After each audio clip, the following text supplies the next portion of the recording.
Hello बच्चों। तो पिछली बार हमारा जो टॉपिक था वो था मूलानुपाती सूत्र तथा आणविक सूत्र। मूलानुपाती और आणविक सूत्र की गणना कैसे करते हैं ये आपको बताया था पिछली बार।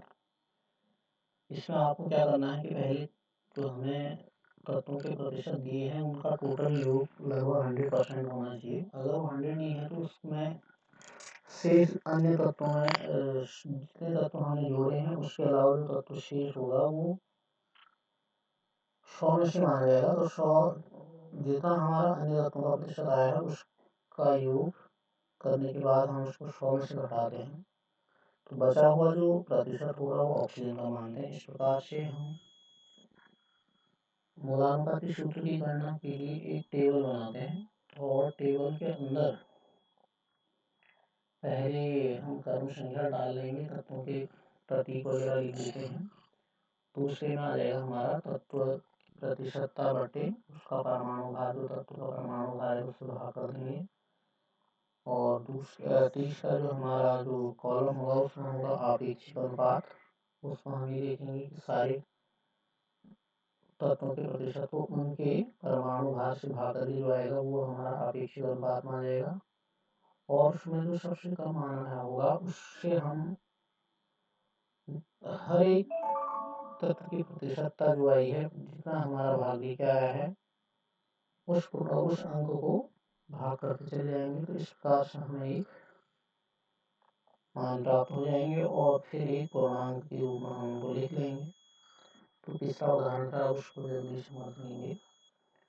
और फिर हमने लगाना है अणुसूत्र। तो अणुसूत्र बराबर है हमारा n गुणा मूलानुपाती सूत्र। तो यहाँ मूलानुपाती सूत्र का मान निकाल सकते हैं, उसका अनुभार निकाल सकते हैं, मूलानुपाती सूत्र का भार। फिर n गुणा n बराबर हमारा होगा अनुभार बटे मूलानुपाती सूत्र का भार, और इससे हमें n का मान मिल जाता है। फिर हमें निकालना अणुसूत्र। तो अणुसूत्र बराबर हो जाएगा मूलानुपाती सूत्र गुणा n। तो मूलानुपाती सूत्र जो भी आया हो उसको n के मान से आपने गुणा करके आणविक सूत्र निकाला हो। इसके अलावा हमारा जो अगला टॉपिक है यहाँ पे ये है स्टाइकियोमेट्री और स्टाइकियोमेट्री परिकलन। तो यहाँ पे लिखा है स्टाइकियोमेट्री एंड स्टाइकियोमेट्री परिकलन है, ये हमारा टॉपिक है।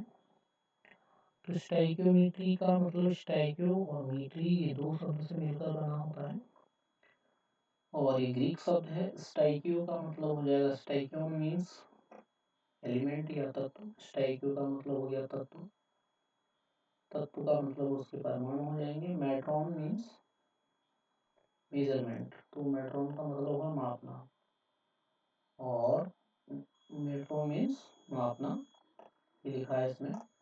अतः स्टाइकियोमेट्री के जो अंतर्गत रासायनिक अभिक्रियाओं में अभिक्रियकों लिखा है। तो ये एक तरफ रिएक्टेंट और प्रोडक्ट के मास का कैलकुलेशन होता है, परिकलन होता है, या हम इसको एस्टिमेशन कर सकते हैं।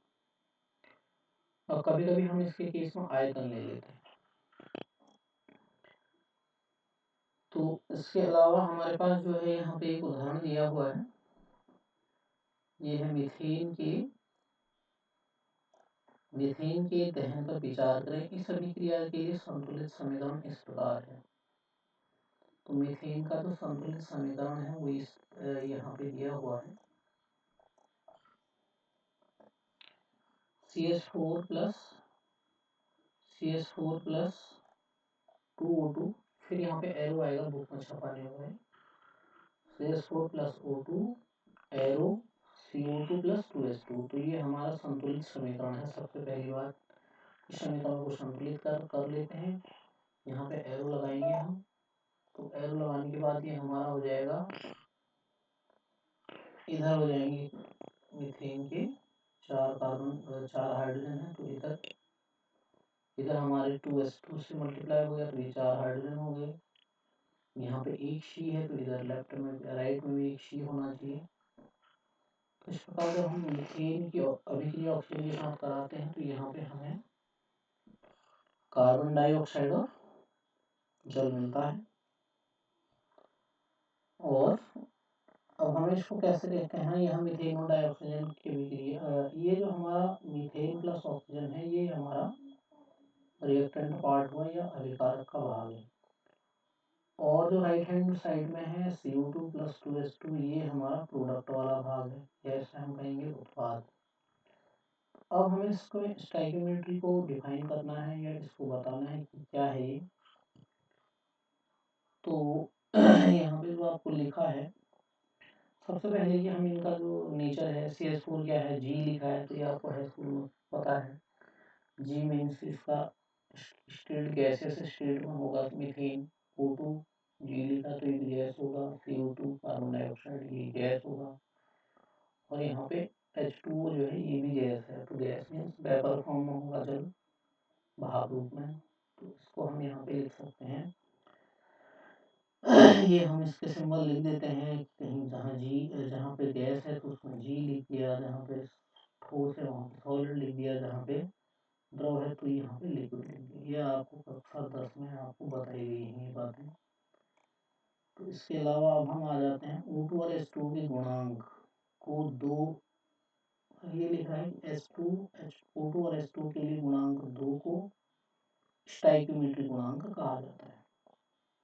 यहाँ ऊपर जो है, यहाँ जो लिखा गया है ये O2 के आगे लिखा गया है इस जगह पर, तो इस जगह पे 2 लिखा गया है, तो ये हमारा O2 का स्टोइकियोमेट्री गुणांक हो गया। O2 के 2 अणु हो गए, और इधर जल के आगे लिखा है, जल के आगे 2 लिखा है, तो इसका मतलब है कि जल का स्टोइकियोमेट्री गुणांक 2 है। ये दिख रहा होगा आपको 2H2 2O2, तो ये स्टोइकियोमेट्री गुणांक है। अब इसी प्रकार से जो है और CO2 दोनों के लिए यह गुणांक 1 है। मीथेन और CO2 के लिए दोनों के लिए गुणांक 1 माना जाएगा। जैसे इसके आगे कोई गिनती नहीं लिखी गई है, तो यहाँ पे 1 मीथेन अणु कहेंगे इसको, एक अणु है तो 1 माना जाएगा, यहाँ पे लिखा नहीं होता ये। इसी प्रकार CO2 में भी एक अणु होगा, तो इसको हम लिखते नहीं है, यहाँ पे मानेंगे एक अणु, तो इनके गुणांक 1 है, किनके, मीथेन और CO2 के।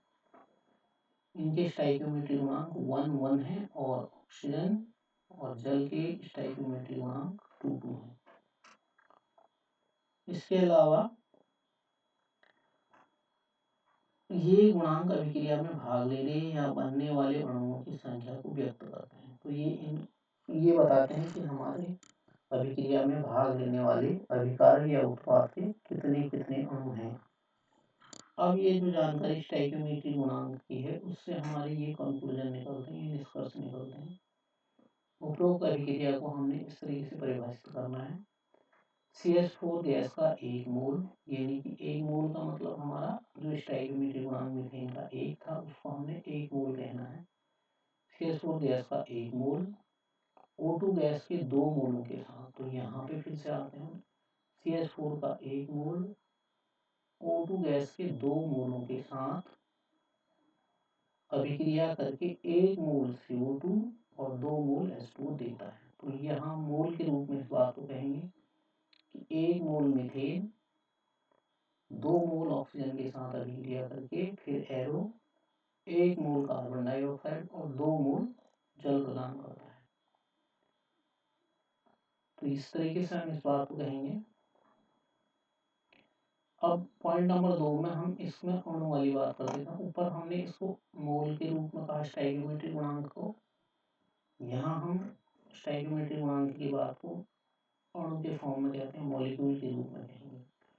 तो यहाँ लिखा गया CH4 गैस का 1 अणु O2 के 2 अणुओं के साथ अभिक्रिया करके CO2 का 1 अणु और H2O का 2 अणु देता है। तो आप वापस आ जाइए समीकरण में। अगर हम इसको अणु के रूप में कहेंगे इस बात को, तो हम ये कहेंगे कि मीथेन गैस का 1 अणु प्लस ऑक्सीजन गैस के 2 अणु अभिक्रिया करके तीर के बाद जो उत्पाद होगा 1 अणु कार्बन डाइऑक्साइड और 2 अणु जल के प्रदान करता है। तो सीधे सीधे हम अणु के फॉर्म में कहेंगे 1 अणु मीथेन 2 अणु ऑक्सीजन के साथ अभिक्रिया करके 1 अणु कार्बन डाइऑक्साइड और 2 अणु जल प्रदान कर रहा है। अब आयतन के केस में जैसे ऊपर लिखा था ये हमने द्रव्यमान मास के रूप में कहा, तो हम स्टोइकियोमेट्रिक गुणांक को हम आयतन के रूप में ले रहे हैं यहाँ पर। यहाँ पे थोड़ा ध्यान देने वाली बात है, ये लिखा है 22.7 लीटर है, लेकिन 7 नहीं होना चाहिए, होना चाहिए 22.4 लीटर, और यहाँ होना चाहिए 22×44.8 लीटर O2 होना चाहिए। तो ये थोड़ा सा ये बाई मिस्टेक लग रहा है रूप में, क्योंकि एक मोल का मतलब होता है हमारा 1 लीटर। 1 मोल गैस का आयतन जो होगा एनटीपी या एसटीपी पर। एनटीपी या एसटीपी का मतलब है सामान्य ताप दाब पर या नॉर्मल टेम्परेचर प्रेशर पर 1 मोल गैस का जो वॉल्यूम होगा या आयतन होगा